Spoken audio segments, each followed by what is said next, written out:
Olá, oitavo ano, para tudo, para tudo. Não, não apaga a luz, não, acenda a luz para estudarmos mais um pouco, professor Marcelo.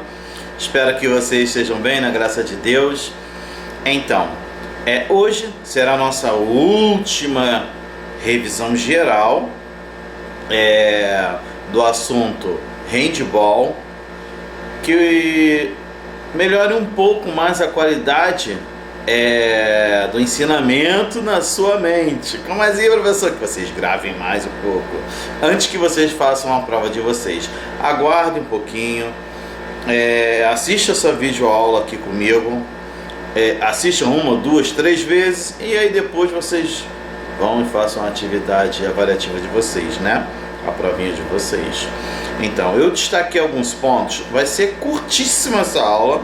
Eu vou falar pausadamente para que vocês possam estar compreendendo, entendendo sobre o assunto do handball. Eu assim peguei os pontos mais importantes, não que os outros não sejam, mas eu peguei os mais importantes e assim vocês podem usar como um instrumento de estudo para acrescentar, agregar, né, valores sobre o handball e também para estudar para a avaliação de vocês, tudo bem? Então vamos lá. Primeiro assunto, eu tô com uma folhinha, às vezes quando eu vou dar uma olhadinha para baixo para não me perder, tá bom? Para ter uma organização.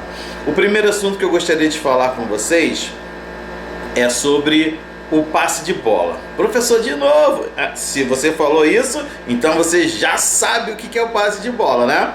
Então, o passe de bola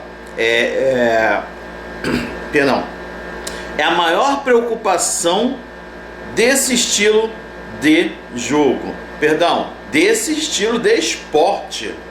Porque se você tem a posse de bola em todo o tempo, ou a grande maioria do tempo de jogo, você tem inúmeras possibilidades de estar realizando o gol. Se você faz o maior quantitativo de gols, você sai vitorioso. Então é de suma importância a posse de bola nesse desporto, ou esporte, né, como vocês preferirem.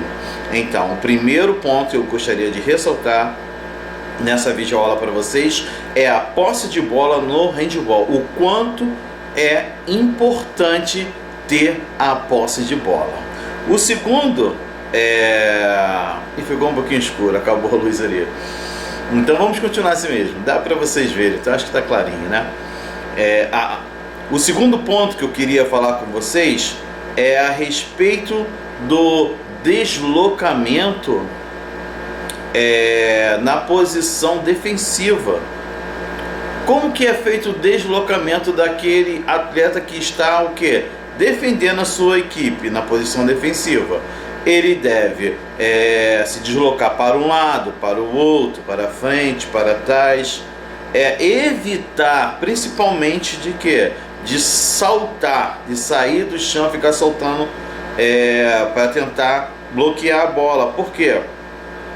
Primeiro ponto, pode se desequilibrar, cair, se machucar. Segundo ponto, quando você sobe, o atleta faz a finta e ganha vantagem sobre a sua posição. E aí vai ter aquele problema de estar fazendo uma cobertura nas outras posições para poder cobrir a sua defesa. E aí o time fica mais cansado, por isso o atleta que passou por você tem a vantagem, seu time fica na desvantagem, dá ruim. Então, se um dia você for atleta de handball, por favor, não fique saltando na posição defensiva. Fique com o pé bem fixo no chão, só se deslocando baixo, tá? Sem salto.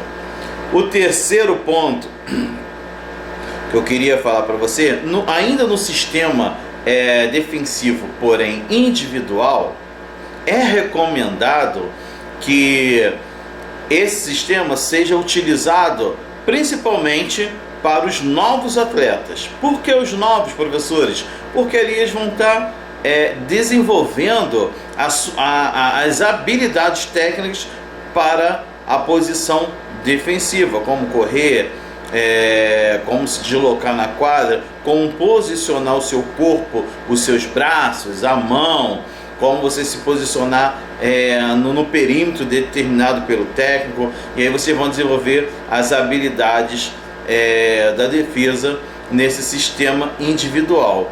E quando fala na defesa mista, na defesa individual, é bom que seja imprescindível, que seja para atletas iniciantes ou para estudantes do desporto que estão iniciando, ok? Terceira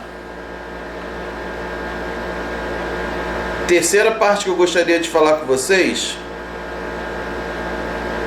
Falamos sobre a posse de bola, falamos sobre o deslocamento, de quem está utilizando a posição defensiva no handball, Falamos sobre o sistema defensivo individual. Agora vamos falar sobre dois tipos básicos de sistemas no handball. Tem outros, mas eu quis expor esses dois que são os dois mais usados: o 5x1 e o 4x2. Lembrando que o 5x1 é esse sistema de ataque, tá? Vamos lá, estamos falando sobre número de ataque. São esses dois sistemas de ataque: o 5x1 e o 4x2. Como assim, professor? O 5x1 é aquele que fica 5 jogadores antes da linha de 9 metros e um jogador, um pivô no caso, ali no meio da defesa, entre a linha dos 6 metros e os 9 metros, bem posicionado naquele semicírculo mesmo, onde que fica a defesa do time adversário. E o 4x2 não é muito diferente. O 4x2 são 4 jogadores antes da linha de 9 metros e 2 pivôs ali dentro daquele espaço ali determinado da defesa por zona, entre a linha de 6 e de 9 metros. Simples assim, não tem muita dificuldade em relação a saber desses dois ataques.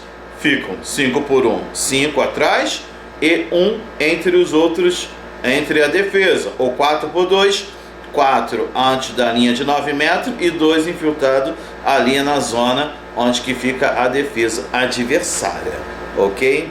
E aí, já falei sobre isso, eu quero dar um pulinho aqui e falar sobre como ocorre o contra-ataque direto.